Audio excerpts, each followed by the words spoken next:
संजय जायसवाल ने राहुल गांधी पर निशाना साधा। संजय जायसवाल ने कहा कि राज्यसभा में मल्लिकार्जुन खड़गे और लोकसभा में राहुल गांधी पर गलत बयानी करने को लेकर प्रिविलेज नोटिस सर्व है। निश्चित रूप से उन्हें इन दिनों पर कार्रवाई करनी चाहिए। संजय जायसवाल ने कहा कि राहुल गांधी को देश की जनता से माफी मांगनी चाहिए। सेकंड के एक क्लिप को लेकर के और जानबूझ के उसके पहले और बाद की बातों को हटा करके एक भ्रम फैलाने का काम कांग्रेस के द्वारा किया जा रहा है। कांग्रेस के मल्लिकार्जुन खड़गे जी पर राज्यसभा में और राहुल गांधी पर लोकसभा में गलत फोटो डालने का, गलत वीडियो डालने का प्रिविलेज नोटिस भी सर्व है और उन दोनों पर संसद के चेयरमैन को राज्यसभा में और लोकसभा के स्पीकर को निश्चित तौर पर गलत बयानी के लिए कार्रवाई करनी चाहिए। इस मुद्दे को अगले सत्र में भी आप लोग उठाएंगे? उन्होंने जो आदिवासी महिला राज्यसभा सांसद के साथ जितनी बदतमीजी कल की, यह कोई सांसद के द्वारा हो यह सोचा भी नहीं जा सकता।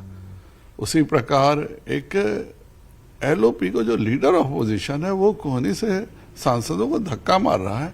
ये सब चीजें जो हैं यह आम जनता भी नहीं सोच सकती और हम सांसद के नाते भी नहीं सोच सकते हैं।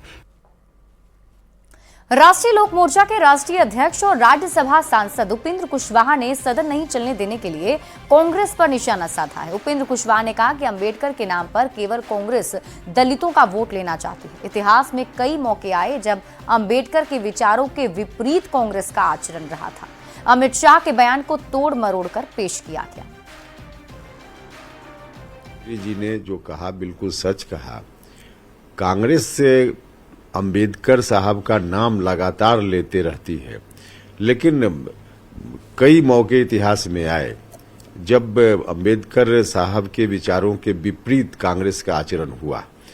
तो सिर्फ नाम कांग्रेसी लोग अंबेडकर साहब का लेकर वोट लेना चाहते हैं दलितों का, लेकिन कहीं से उनके मन में अंबेडकर साहब के विचारों के प्रति आकर्षण नहीं है। इसी संदर्भ में माननीय गृह मंत्री जी ने अपनी बात कही है, जिसको कांग्रेस के लोग तोड़ मरोड़ करके जनता के बीच परोस रहे हैं। उनका जो कुछ भी बयान है, पूरा बयान एक साथ कहीं अगर कोई दिखावे तो निश्चित रूप से उसका भाव स्पष्ट होता है जो माननीय गृह मंत्री जी कहना चाहते हैं। तो तोड़ मरोड़ कर कांग्रेस के लोग कर रहे हैं। कुल मिलाजुला करके कांग्रेस का या विपक्ष का रवैया इस मामले में बिल्कुल निंदनीय है, गलत है। मुजफ्फरपुर के एसएसपी ने 134 पुलिस कर्मियों के खिलाफ बड़ी कार्रवाई की है। सभी पुलिस अधिकारियों पर आपराधिक विश्वासघात का मामला दर्ज किया गया है। इन अधिकारियों पर आरोप है कि उन्होंने ट्रांसफर के बाद भी 943 आपराधिक मामलों की फाइलें अपने पास ही रखे, हैंडओवर नहीं किया है। ये रिपोर्ट देखिए।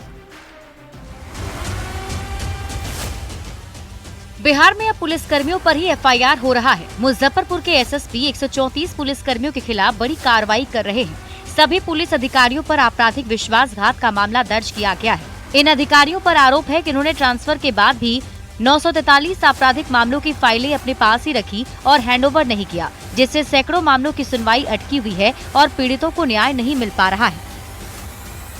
मुजफ्फरपुर के एसएसपी राकेश कुमार ने अपने ही विभाग में तैनात 134 पुलिस कर्मियों के खिलाफ आपराधिक विश्वासघात का मामला दर्ज करवाया है। दरअसल मुजफ्फरपुर के 134 आईओ जो अलग अलग थानों में तैनात थे, जिनके पास कई केस की फाइलें थी, उनका ट्रांसफर हो गया, लेकिन उन्होंने फाइल जो है वो नहीं सौंपा। फाइल अपने साथ ले गए। लगभग 943 केस के फाइल जो है उन्होंने वो अपने साथ ले गए और वह उसकी सुनवाई जो है वह आज तक अटकी पड़ी रही। वरीय पुलिस अधीक्षक महोदय के द्वारा समीक्षा की गई थी, जिसमें पाया गया कि काफी केस ऐसे हैं जो प्रभार हेतु लंबित है। तो उसी को ध्यान में रखते हुए न्याय की त्वरित कार्रवाई करने के हेतु हम लोगों ने 134 आईओ पे एफआईआर किए, ताकि वो प्रभार दें और जो कांड लंबित है उनका निष्पादन समय पर किया जा सके।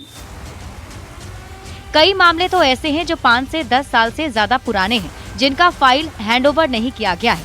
पीड़ित न्याय के लिए दर दर की ठोकरें खा रहे हैं। मुजफ्फरपुर के नगर, सदर, अहियापुर, काजी मोहम्मदपुर, ब्रह्मपुरा, मनियारी समेत 8 थानों में पुलिसकर्मियों के खिलाफ एफआईआर दर्ज हुई है। काजी मोहम्मदपुर थाने में 10 साल से ज्यादा पुराने मामलों की फाइलें लेकर गायब हुए कई आईओ के खिलाफ एफआईआर दर्ज की गई।